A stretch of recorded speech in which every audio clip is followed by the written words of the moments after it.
Segundo programa de Conversando con mi pastor, con el querido pastor Héctor Rocha. En mi caso, en el Bronx, Nueva York, y él, como siempre, en Monterrey, México. ¿Cómo estás, querido pastor Héctor? En esta mañana, ahora sí que estamos más o menos coincidiendo en horario, creo que solo una hora de diferencia. Así es, y eso es pues es una tremenda ventaja para ti y para mí, ¿no? Un placer, Juan Carlos, que estés más cerquita, aunque tú, tu familia, la iglesia allá en España, siempre han estado cerca en el corazón nuestro y pues bueno, pero bueno, físicamente es una bendición que estemos un poquito menos desfasados en nuestros horarios. Cierto. Mira qué libro estoy leyendo. Mira, John Zelenos, no sé si conoces a este maestro, profesor de Oxford, apologeta, y se titula Contra la corriente, la inspiración de Daniel en una era de relativismo.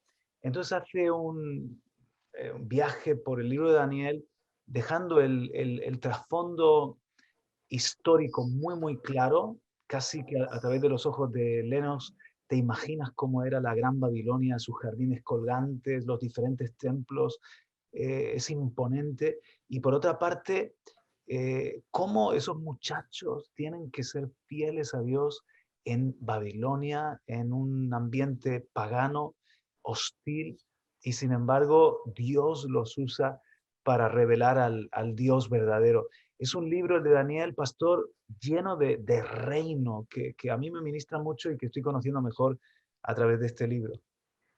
Bueno, yo creo que en lo que expresas, recordemos que la misma historia, ¿no? Cuenta de las 7 maravillas del mundo antiguo. Y las 7 maravillas del mundo antiguo incluyen los jardines colgantes de Babilonia, junto con el Coloso de Rodas, junto con el mausoleo de Halicarnaso, con las pirámides de Egipto, que todavía están por ahí. La mayoría de las cosas han desaparecido, pero habla de los jardines colgantes de Babilonia, entendiendo que esa, esa época, esa época que Nabucodonosor aparece en el escenario histórico, pues es un reino sumamente fuerte y poderoso. Es algo que, que creo que es difícil de comprender en muchos sentidos cómo se hicieron tantas cosas y cómo se construyeron tantos importantes edificios y cuestiones por ahí, porque entendiendo los tiempos, los siglos y siglos atrás, hoy ve uno maravillas en la cuestión de arquitectura y de construcción, pero si nos vemos a las pirámides de Egipto, ahí todo eso, dice uno, espérame, ¿cómo construyeron eso en esa época? Entonces, no es tan sencillo ubicarse en esos tiempos, pero bueno, hay evidencias que hablan de majestuosidad y de acciones que realmente reflejan la grandeza de un reino. Y sin embargo, estos semidioses que eran los reyes, los sátrapas de la antigüedad, tienen un encuentro con el que pone reyes y quita reyes, con el rey de los reyes, a través de hombres. En un principio iban a ser formados, la estrategia era, los formaban, los tomaban muchachos, les imbuían toda la cultura, en este caso de Babilonia, más adelante de los medos y los persas, y los dejaban en esas regiones conquistadas como los gobernadores o como la extensión del gobierno de la capital, pero eran tan excelentes Daniel y sus compañeros que Nabucodonosor decide dejarlos cerca, ¿no? Y ahí vemos un poco la calidad que había en sus corazones, en su espíritu, una calidad que necesitamos en estos tiempos, pastor, porque el mundo es una gran Babilonia hoy en día y necesitamos de esos Daniel y de esos Azarías y, en fin, Misael, el resto de los jóvenes hebreos que estaban en Babilonia, esa calidad del reino, como la necesitamos hoy también. Para empezar, yo creo que tenemos que seguir manteniendo la identidad que ellos poseían, en particular estos muchachos que tú mencionas, Daniel y sus tres amigos, ¿no? Digamos acá sus tres compadres. en mantener y nosotros también reconocer que Daniel no es Belsasar, Daniel es Daniel, que Babilonia les quiere poner otro nombre, que Babilonia los quiere envolver hasta cambiándoles el nombre. Identidad. Y bueno, creo que nosotros tenemos que reconocer. Déjame ponerlo en ese sentido. Es triste, es triste que sí veamos a una situación de los sucesos que están alrededor de Daniel. Hay que entender pues, que lamentablemente todos ellos llegan ahí esclavos. Pueden estar en una posición muy importante, sí, en una alta demanda para su identidad, pero diría yo, como aquí en México, como por cabezoncitos, me refiero en cuanto al pueblo, ahí estaban los hijos cautivos. Otra cosa es que, por ejemplo, cuando ya vienen la restauración después de los 70 años, que bueno, se prometió y que vienen las diferentes expediciones a la restauración de Jerusalén y todo ello, en los tiempos de Edras, de Nehemías, de Esther, todo ello, pues Zorobabel, no se diga, ¿verdad? ¿Qué es lo que pasa? Que un Daniel no regresa. Una de las cosas que todavía ahí en la parte de la actual Babilonia, físicamente me refiero en las partes ahí de Irak y todo eso, ¿verdad? Se jactan de que ahí está la tumba de Daniel. Daniel tristemente no volvió a Jerusalén. Daniel muere fuera de Jerusalén. Y bueno, sí hay una situación importante de su posicionamiento, de su testimonio, de cómo se mantienen en la línea. Hay frases muy interesantes de parte de ellos en sus convicciones, pero es triste que mueran fuera de su tierra, que mueran fuera de la tierra que les pertenecía. Es tío, podemos ver muchas cosas muy positivas, pero también hay que entender que están bajo cautiverio y que ellos, que en el caso de Daniel en particular, no vuelve a Jerusalén. Tremendo. Así es. Ellos tenían en su corazón, a pesar de todo el dolor, la claridad especialmente Daniel, de la profecía de Jeremías, 70 años decretados por el Señor de cautiverio para que luego pudiesen regresar y restaurar, ¿no? Y así era, pero consecuencia de qué, del pecado del pueblo. Dios lo declara lo que va a venir, pero toda la grandeza de David, toda la grandeza del reino en días de Salomón queda destruida, queda desolada y para nosotros también eso aplicando es una gran lección, ¿no? De cómo Dios nos va a acompañar en los procesos, su misericordia va a seguir ahí, pero podemos, tanto que el Señor nos ha dado, toda una herencia, lapidarla por nuestro corazón obstinado, por no obedecer su voz, que era constantemente el llamado que hacía al pueblo, el llamado a ser el pueblo de la obediencia a su palabra. En nuestras pláticas hemos tenido por ahí yo he mencionado, no tenemos que entender que en la Biblia, el único, y déjame decirlo de esta forma, el único esclavitud circunstancial fue la de Egipto. O sea, para empezar, el pueblo de Dios no entró esclavo a Egipto. El pueblo de Dios entró en una posición sumamente importante. Me refiero por la referencia de un José. Estamos hablando de que están en el área norte de Egipto, en la parte más, ahí en el delta del Nilo, ¿no? Donde está una prosperidad impresionante, donde se desarrolla toda, todo tiempo de esclavitud que posteriormente se dio cuando se levantaron gentes que no conocían a José, y por causa también de los tiempos, del desarrollo de una nación, de ser esos 70 que entraron a que se constituyeran un gran pueblo, ¿no? Pero el cautiverio es circunstancial. Me refiero al éxodo, lo que pasa previo al éxodo es circunstancial. No entraron esclavos, no fueron llevados cautivos, entraron por su propio pie. En el proceso quedaron esclavos. Pero posteriormente, si nosotros vemos, y tenemos que entender la Biblia, sí, si nosotros vemos todo lo que son los profetas mayores y menores, todos los demás cautiverios son causa de lo que tú y yo estamos mencionando e identificando, desobediencia de un pueblo.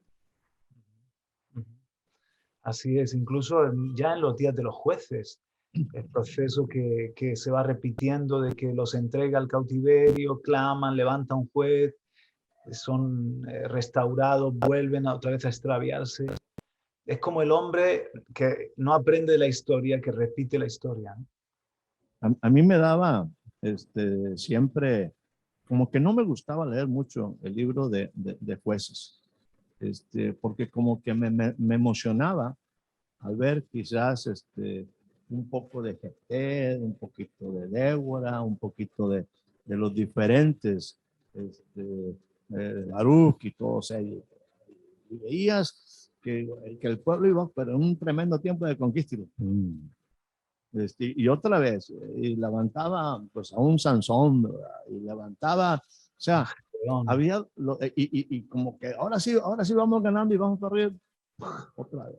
Y eso habla de una inestabilidad tremenda en el pueblo. Y si hablamos un poquito de jueces, en el principio dice, y Dios escuchó el clamor del pueblo, escuchaba el clamor del pueblo. Pero era un clamor, no, vamos, era un clamor de dolor, porque tenían, déjenme usar el término, tenían el pie de los enemigos sobre su cuello, o sea, era un clamor de dolor. Y Dios tenía nuevamente misericordia y levantaba a un juez, y el pueblo era fiel por ese juez, el tiempo de ese juez. Pero después volvió el pueblo a ser vamos, a andar en sus maneras normales de andar. Bueno, no normales, porque normales la palabra normal siempre va de acuerdo con la norma. En este caso, anormal, fuera de los principios, y volvían a estar caídos. Entonces, si nosotros, por ejemplo, transportáramos eso a nuestra vida, me refiero en el tiempo de la vida de la historia de Israel, podemos ver esos lapsos insisto, de muy bien y luego muy mal, y muy bien, y 70 años muy bien, y luego 40 y tantos años muy mal. Y si lo transportamos a mi vida, pues quizás tenemos meses muy buenos y quizás meses pésimos, o años muy buenos. Y bueno, insisto, no me gustaba leerlo porque es que como que me emociono de repente al ver cómo hay grandes victorias, como hay cosas muy buenas, ¿no? Gedeón y todo ese tipo de detalles. Pero luego tú ves que hay una caída impresionante. Decía, bueno, es que acuérdate que en el caso personal, yo te puedo decir que eso le llamo yo procesos, cosas que yo vi en mi cuestión personal acá en el área de control de calidad. Y me refiero en el caso de hacer que las cosas funcionen bien. Entonces, en esos asuntos, lo que uno hace al principio, cuando hay un problema de productividad, cuando hay un problema, me refiero en el sentido, sí, profesional, en el sentido de una empresa, lo primero que busca es la estabilidad. O sea, lo primero que tiene que tener nuestra vida es pasar de la inestabilidad a la estabilidad para luego tener un desarrollo sustentable. ¿Okay? Yo no puedo tener desarrollo cuando hay inestabilidad. O sea, en la vida nuestra sería pasar de esa sierra o esa montaña rusa a una estabilidad, pero que incluso pueda ser un progreso ascendente, ¿no? Y fíjate, ayer o antier tuvimos una reunión por aquí con algunos amigos y yo le hablaba, ahorita voy a mencionar el concepto de desarrollo. El punto es que no nos hemos puesto nosotros en la posición que podamos crecer con un desarrollo sustentable.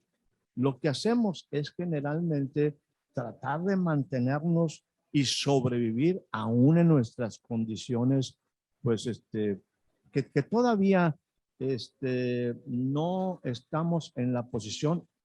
Vuelvo a utilizar, no sé si platicábamos un poquito ahí de Josué. Josué y Caleb, al momento de que cruzan la tierra prometida, me refiero como referentes ellos, ahí hay un proceso de conquistas continuo. Yo veo que hay como 45 años ahí de conquista continua, sin derrotas, sin derrotas. Eso es bien importante, porque era un tiempo de conquista. Y ese tiempo de conquista no lo podemos hacer solos, definitivamente no lo podemos hacer solos. Dios respaldaba la responsabilidad y la obediencia y el trabajo de Josué y esta nueva generación, una Ajá, nueva generación. sí. En ese tiempo, en ese espacio, 45 años, yo le llamo 45 años de conquista, que no son cualquier cosa, no son 45 años muy interesantes. Ojalá tuviéramos 45 años de estabilidad, de conquista, conquista y conquista sin derrota, sin derrota. Muy diferente al tiempo de los jueces. ¿Cuál es la característica principal después de que pasas el Jordán? Ujú. Tiene tres características la tierra prometida. Requiere tres cosas: obediencia, responsabilidad y trabajo. No, Aún no cuando es, dice tierra que emana leche y miel, la leche y la miel no la agarras de un árbol. La leche hay que ordeñar la vaca y hay que cuidar claro, la vaca. Y la claro, miel es todo el proceso de la apicultura, o sea, implica una producción, un trabajo. claro. Tú me has escuchado que algunas veces cuando dicen que esa es una de las cosas también que en algún momento a lo mejor estamos pensando en irnos al cielo y tener en el cielo un tiempo ya de vacaciones, vamos a decir, en un área alrededor de una playa y en el mar de cristal, ¿verdad? Con unas bebidas por un lado, todavía alguien así echándome un poquito de, o sea, el hombre no fue hecho para el cielo. El hombre puede ir al cielo. Yo creo que está en el cielo, pero debe de bajar a la nueva tierra,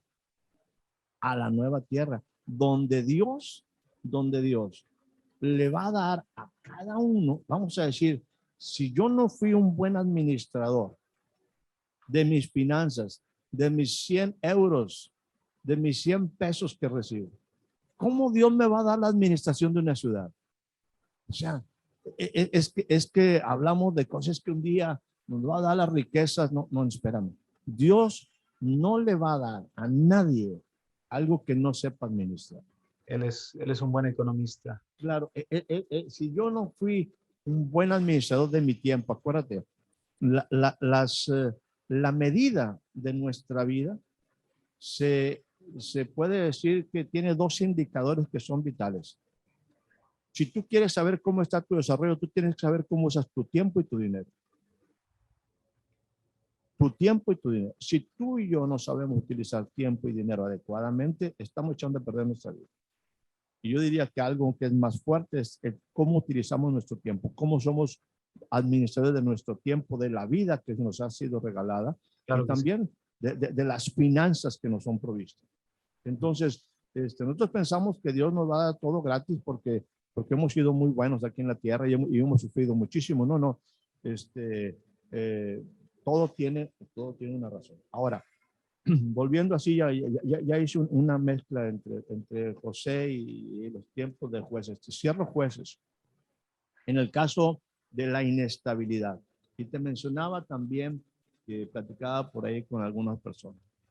Nosotros hemos ido mejorando y déjame decirte, la estabilidad, hoy que hay tantos edificios, sobre todo donde tú estás ahora por ahí en Nueva York, y aquí Vaya, pues Monterrey también está metiéndose en un poquito ahí en los conceptos de lo que son rascacielos. rascacielos. Ujú. Pero los rascacielos, hay una serie de,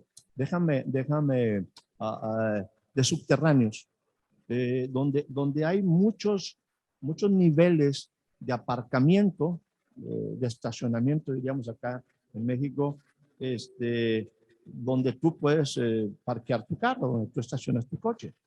Entonces, yo creo que en algunos casos nosotros tristemente seguimos en el sótano, en las partes bajas. Ujú. Y ahí es donde Dios empieza a trabajar con nosotros. Ahí es donde Dios empieza. Quizás mi vida está en el nivel 15, me refiero abajo de lo que es la superficie, de lo que es la superficie del primer piso, ¿no? Y ahí es donde Dios empieza a trabajar conmigo, en el nivel 15 de mi subterráneo. O sea, todavía estoy abajo. Pero aquí Dios pretende que yo me estabilice. ¿Para qué? Para luego subir al subterráneo 5. Para luego subir quizás al subterráneo 2.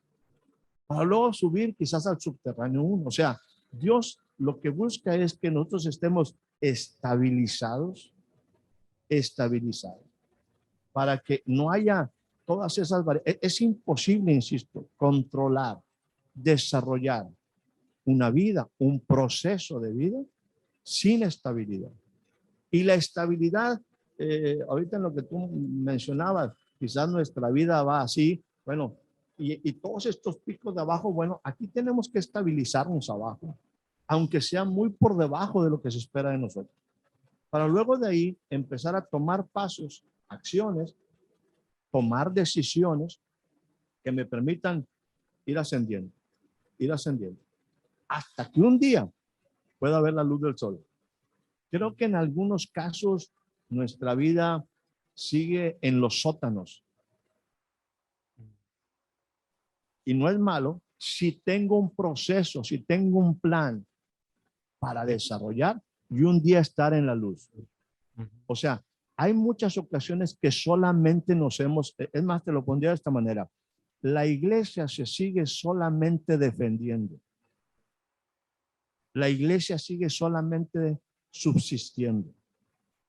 No ha entrado en el punto de ser la iglesia, que es columna y baluarte de la verdad, cosa que fue importante en los tiempos de Daniel.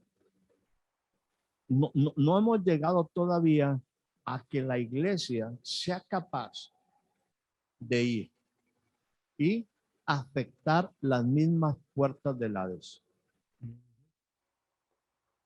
O sea, la iglesia está todavía por acá, a ti que te gusta el fútbol, todavía en una posición Defensivo. defensiva, sobreviviendo, que no me metan gol, que no, que no salga tan apaleado, tan apabullado. La iglesia no es ofensiva. Ujú. La iglesia no es ofensiva. A ti que te gusta el fútbol por ahí, y bueno, yo sé que a alguna gente no le gusta mucho, ¿no? Tú ves que las formaciones de los equipos, yo sé que hay algunos jóvenes y algunos varones que les interesa esto por ahí, en la manera como lo estoy planteando, pero, pero las alineaciones es un 5-4-1 y hasta 6 en defensa. Eso es muy defensivo. Y tres de contención.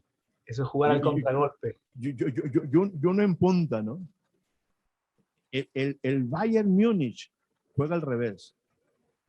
El Bayern Múnich, tú lo ves en la cancha, en lo que es el área chica, el área grande. Ahí Ajá, tiene 6 o 7. impresionante. O sea, ellos manejan al revés. Esta alineación la manejan al revés. Dejan uno acá en la defensa y se van a atacar 9. Me vas a meter un gol, no importa, yo te voy a meter 3. estoy en mi defensa débil y quizás me vas a ofender con un gol, pero no importa, yo te voy a meter 4.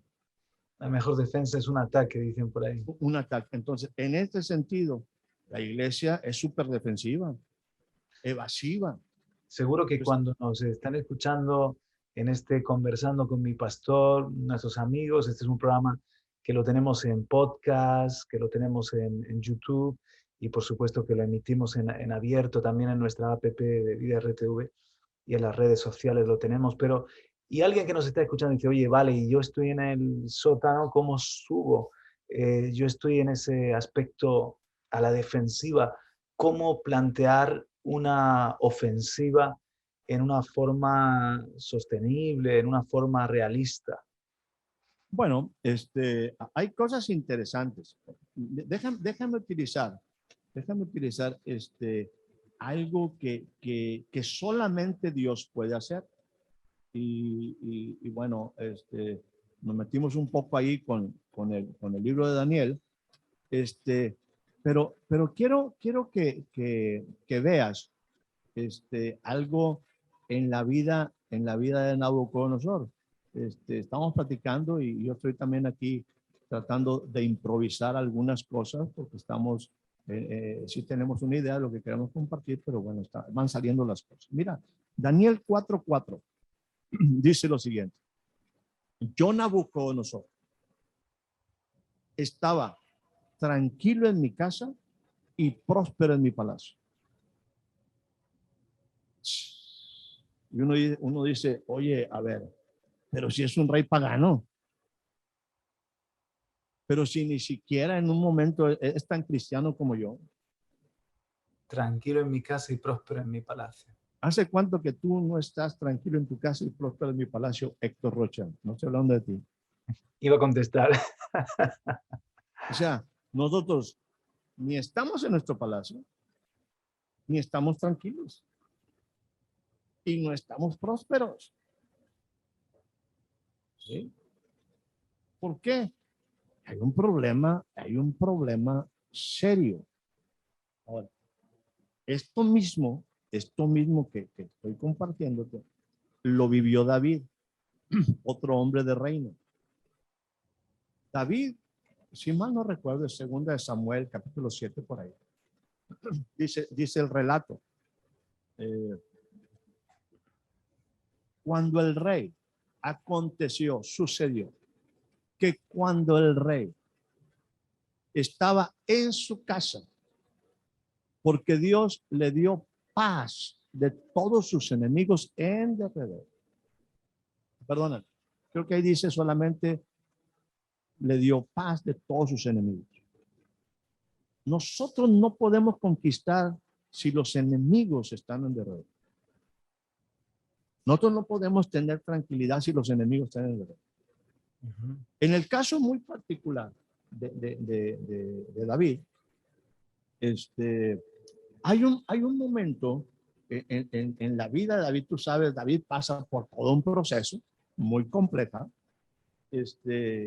Para ser muy puntual en la pregunta o en lo que me estás diciendo, David tiene que aprender en el proceso de la vida las cosas que tiene que enfrentar como parte de la vida.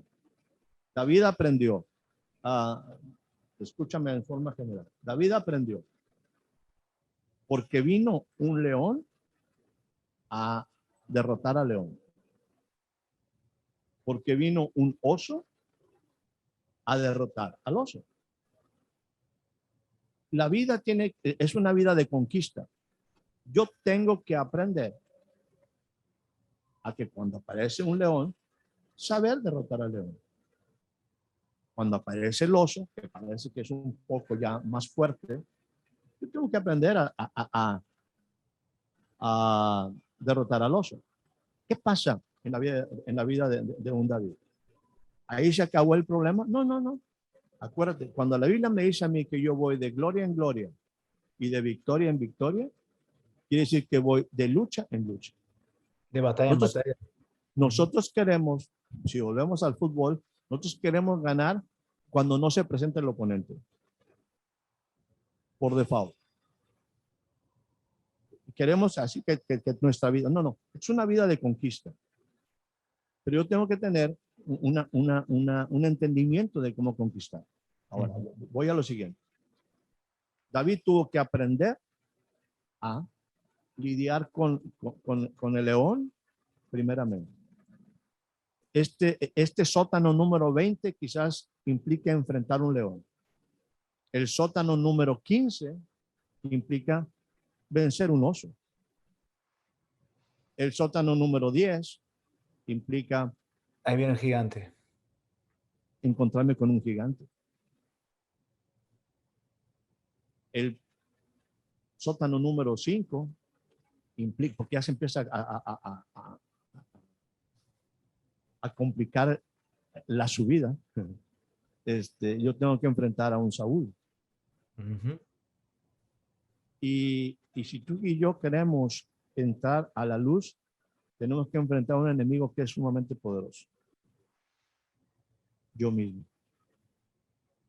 Mi propio carácter. Vaya. El enemigo más fuerte que David enfrentó fue su carácter. Su vida personal. Su vida moral. Su vida. El enemigo que yo tengo que vencer se llama Héctor Rocha. Ahora, esto no lo podemos lograr solo. Hace rato hice la referencia. Ya ahorita aquí me ayudó la tecnología. Segundo libro de Samuel, capítulo número 7. Dice, aconteció que cuando ya el rey, diga conmigo, el rey. El rey implica una persona que tiene dominio y conocimiento de las circunstancias que le rodean. No quiere decir que es rey de todo. No quiere decir que es rey de reyes como en el caso de Nabucodonosor. Porque hay un momento cuando Daniel habla y le dice en el caso de los diálogos de David, perdóname, de Daniel y Nabucodonosor, dice, tú, Señor, eres rey de reyes. O sea, tú tienes una influencia, un dominio sobre reyes.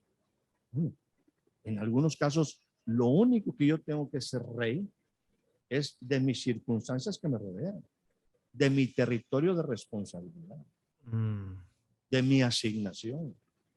Entonces, en el caso de David, aconteció que cuando el rey habitaba en su casa, ¿qué implica esto?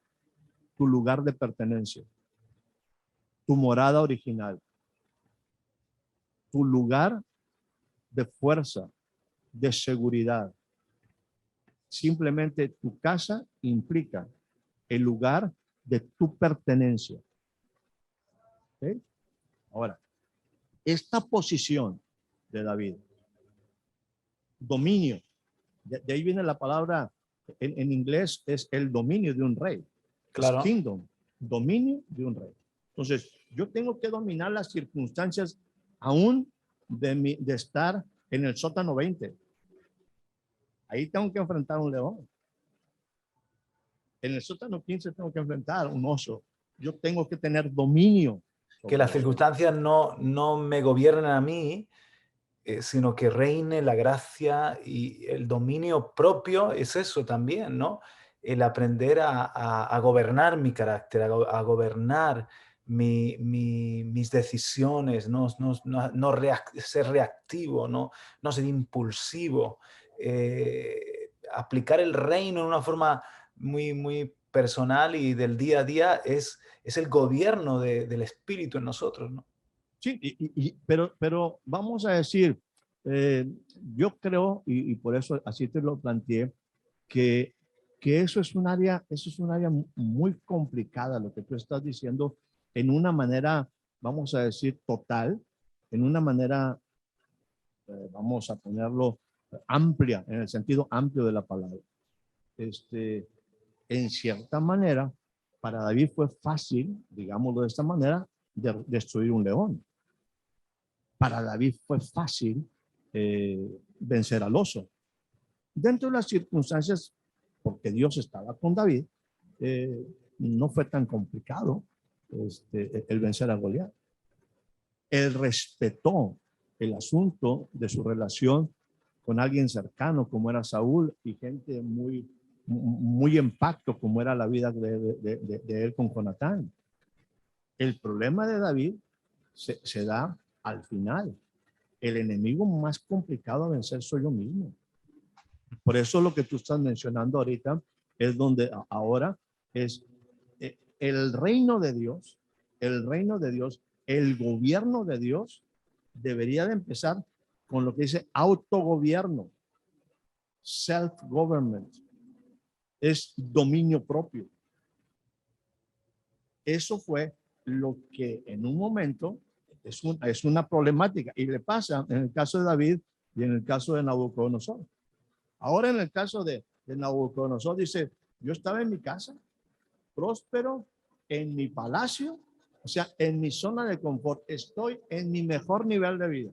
En mi mejor momento. En mi mejor momento, pero sin propósito. Sin ligar su vida al propósito del reino sempiterno. En el caso de David, ¿cuándo tiene sus grandes problemas? Cuando está tranquilo. Cuando no está en conquista. Y es esa área, vamos a decir, cuando ya parece que todo está arreglado y no nos hemos metido totalmente en entender por qué estoy tranquilo en mi casa.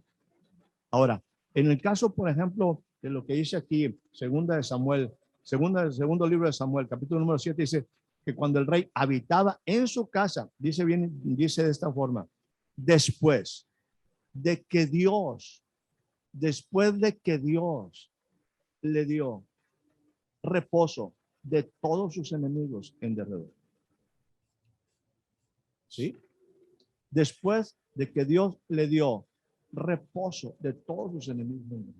Sí, señor. No le dio reposo de todos sus enemigos de la vida, sino los que en este momento le podían afectar su estabilidad. Entonces, a la pregunta, ¿cómo podemos ir saliendo de ello?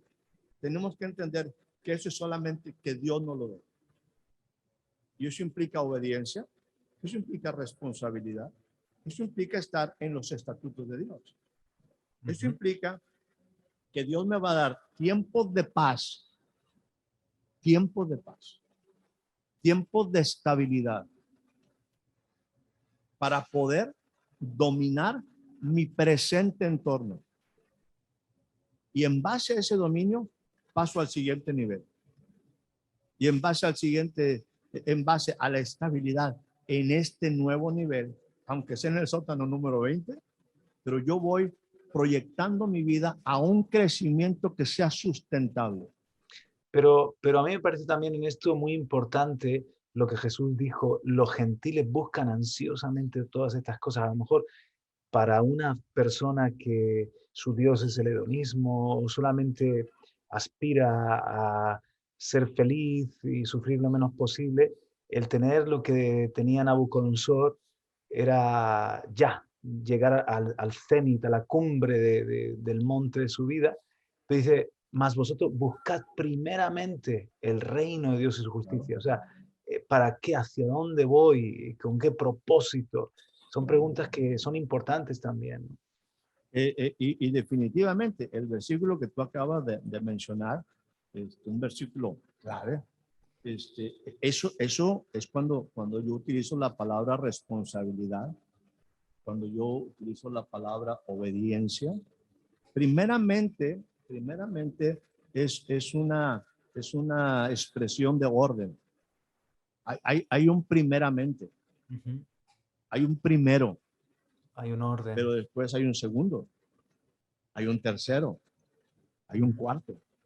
Por ejemplo, es el inicio. Es ubicar tu vida en lo que realmente es sustentable. En lo que realmente, en este caso sería lo que realmente va a trascender. Ese primero es clave. que yo llegue a esa búsqueda particular de lo que es correcto en la vida. Pero Dios llevó a David, en este caso, a que esto no lo logra David, pero David tiene un corazón para servir a Dios. Dice, por cuanto mi amor está por la casa de Dios, por los propósitos de Dios. Entonces Dios lo lleva y porque es clave. No podemos conquistar, no podemos construir en caos, no podemos en un momento nosotros avanzar rodeados de enemigos. Entonces, cuando yo ubico mi vida y me pongo en la posición correcta, con las prioridades correctas, Dios empieza a darme dominio sobre mis circunstancias. Por ejemplo, hay matrimonios no es un fin, no es un fin. Hay que entenderlo. No es un fin. Es simplemente que necesitamos estar. ¿Por qué mucha gente no asiste a una congregación? ¿Por qué una gente no se involucra en las cosas de Dios? Porque su vida está así, totalmente inestable. No tienen economía, tienen una problemática sumamente alta en sus familias. O sea, vamos, dice Dios, ¿a qué horas te puedo utilizar si muy apenas me la paso yo tratando de que sobrevivas? Es como un barco que tú estás tapando agujeros para que no se hunda, ¿no? Y se te va la vida en eso y no ha podido ir el barco al puerto, no ha podido el barco ser productivo para...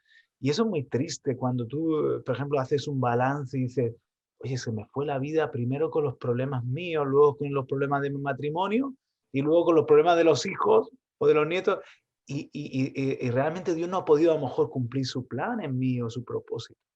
Yo he dicho en ese sentido que Dios, en algunos casos, y quizás es el mío, me agarró como un coche muy, muy desvencijado y que cuando me quería utilizar para transportarse, tenía la llanta ponchada, tenía que me faltaba tapado el carburador, era un día de lluvia y no tenía los limpiabrisas, o sea, nunca me pude usar. O sea, Dios no me compró para hacerme un clásico inútil. Una pieza de museo. Una pieza de museo. Ay, mira qué bonito está mi hijo. No, espérame. Este hijo tiene un propósito. Tiene que hacer cosas. Y para ello, yo le voy a dar estabilidad. Estabilidad. Y quiero que esté en una posición donde él, no insisto, de todas las cosas, él tiene un dominio de sus actuales y presentes circunstancias. No todo está resuelto, pero tiene un plan para resolverlo. Está en un proceso de solución. Y está en un lugar que es importante. La casa implica ese lugar donde yo puedo ser recreado, donde yo puedo tener una seguridad. Es el lugar donde yo pertenezco. En el caso particular de David, sí estaba hablando de un lugar físico, pero en el sentido espiritual es ese lugar donde yo estoy seguro, donde mi identidad es fuerte, donde puedo renovar fuerzas. Es mi casa. Y yo soy en este momento capaz de tener un dominio sobre mis circunstancias presentes. No todo está resuelto, pero tengo, insisto, un plan. Una estabilidad. Sí, por eso, por ejemplo, Dios en este pasaje que tú utilizabas, ahí de Mateo, cuando dice, buscad primeramente el reino de Dios y su justicia. Dice, no seas como los otros gentiles. O sea, entiende que tu vida es más que el vestido.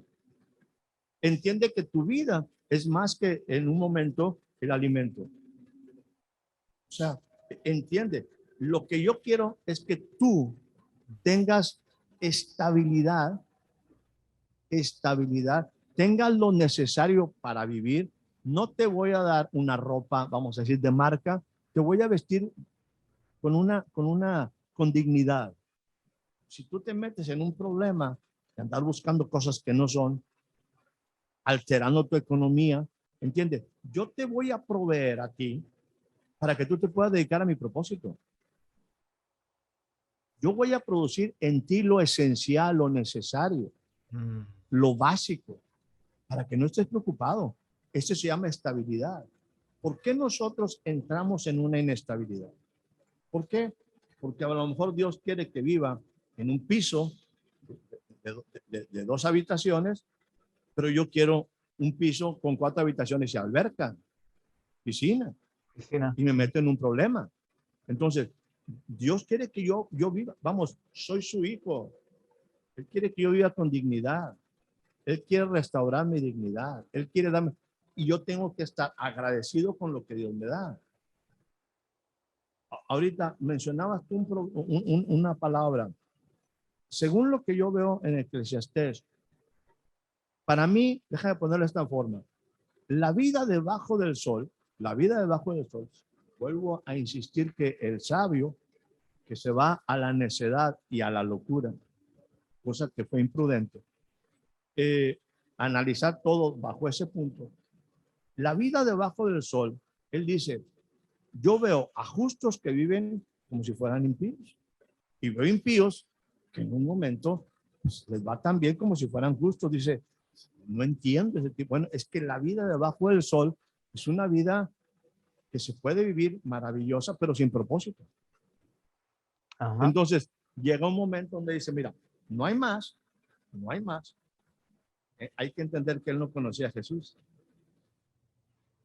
Él no conoció a Jesús.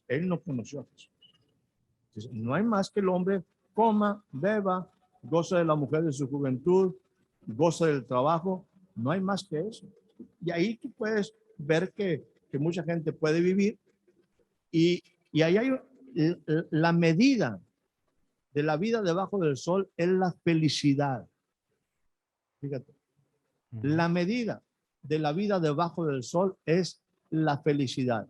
La gente mide la vida debajo del sol en función de la felicidad. Sí, hoy en día se le llamaría bienestar. Déjame seguir usando la palabra felicidad. Sí, sí. El asunto es que esa palabra, pasamos al concepto bienestar, esa palabra es relativa, totalmente relativa. La gente, déjame ponerlo en esta forma, cuando la medida es la felicidad y es algo relativo, la verdad es que, y voy a ponerlo como un ejemplo, entre tu vida y mi vida no hay mucha diferencia. Claro. O sea, porque cada quien es feliz en función a lo que puede tomar de la vida debajo del sol. Por ejemplo, aquí en una ciudad como Nueva York, hay gente que decide ser homeless, de vagabundos, están en la calle, no porque no tengan opciones, programas o una capacidad de romper con esas ataduras y vivir mejor. Es que aunque los intentan liberar de ese estilo de vida, vuelven a lo que para ellos es, por problemas mentales o espirituales, su felicidad. O sea, estar con un carrito andando por la ciudad. Y el asunto, Juan Carlos, es que, vamos a decir, lo que me hace feliz a mí, quizás es diferente a lo que te hace feliz a ti. A lo mejor tú eres feliz comiendo una paella, yo también soy feliz comiendo una paella, pero a mí me gusta, en mi caso también acá, pues unas tortillas de harina con frijolitos refritos y crema. Entonces, si yo tengo eso, yo soy feliz. Y tú dices, bueno, tú puedes ser feliz con eso. Yo no, yo soy feliz con una paella. Entonces, ¿cuál es la diferencia? Ninguna. Simplemente nos hemos incorporado a nuestra vida las cosas que hay debajo del sol y que tienen obras muertas sin propósito, sin estar ligadas a lo eterno. Entonces, todos somos felices, unos son felices. Uno puede decir en algunos casos o cosas, es imposible que la gente sea feliz así, pero es que ellos son felices. Sí, sí. Entonces, insisto, incluso les hablas de una tierra prometida y quieren seguir en su desierto. Les hablas de Cristo son y de lo porque que... tengo ahora, antes no tenía comida, hoy tengo comida. Antes no tenía un techo, o sea, La felicidad es en un momento la regla de medida, y en ese sentido, pues vamos a decir, ¿quién es más feliz? ¿El que se está comiendo una paella o el que se está comiendo unas tortillas de harina con frijoles? Pues los dos son felices porque está supliendo una necesidad almática o simplemente también del cuerpo. La vida por encima del sol, con los principios por encima del sol, es una vida que tiene propósito. Y en esa vida se requiere, otra vez, por ejemplo, si nos vamos a la conquista, la razón por la que Dios quería darles una tierra prometida al pueblo de Israel no era únicamente porque Él quería darle cosas buenas a su gente. No, Dios quería quitar la idolatría de la gente que estaba en esa tierra que era prometida. Esa tierra no estaba sola. Esa tierra tenía gente. O sea, ¿por qué en un momento Dios no lo llevó a una tierra que no hubiera gente, que no hubiera enemigos? ¿Sí? No, esa tierra estaba ocupada. Esa tierra tenía, oye, Dios, no te equivocaste. O sea, pero habiendo tanta tierra no habitada, nos metes a un punto donde está llena de enemigos y gigantes. ¿Qué es lo que Dios quería hacer? No solamente darle una tierra prometida a la gente. Dios quería quitar la idolatría que dañaba la tierra que era amada por Él. ¿Sí? O sea, el punto no es el asunto de que Dios me quiere dar tierra prometida de leche y miel para que en un momento yo esté bien, no, sino porque Él quiere erradicar, quitar a los enemigos, aquellos que se hicieron idólatras, adorando a otros dioses y no le tomaban en cuenta a Él. Y Dios está restaurando la tierra. O sea, la razón es que Dios tiene un propósito para mí, no el que yo esté en mi casa, no el que yo tenga dominio de mis circunstancias para una simple, vamos a decir, etapa en mi vida, sino porque Dios tiene un plan para mi vida. Y ahí es donde entraría lo que sigue del versículo, ¿no? Que dice, y aconteció, esto es 2 Samuel 7:1, que cuando ya el rey habitaba en su casa, después que Jehová le había dado reposo de todos sus enemigos en derredor, dijo el rey al profeta Natán, mira, ahora yo habito en casa de cedro y el arca de Dios está entre cortinas.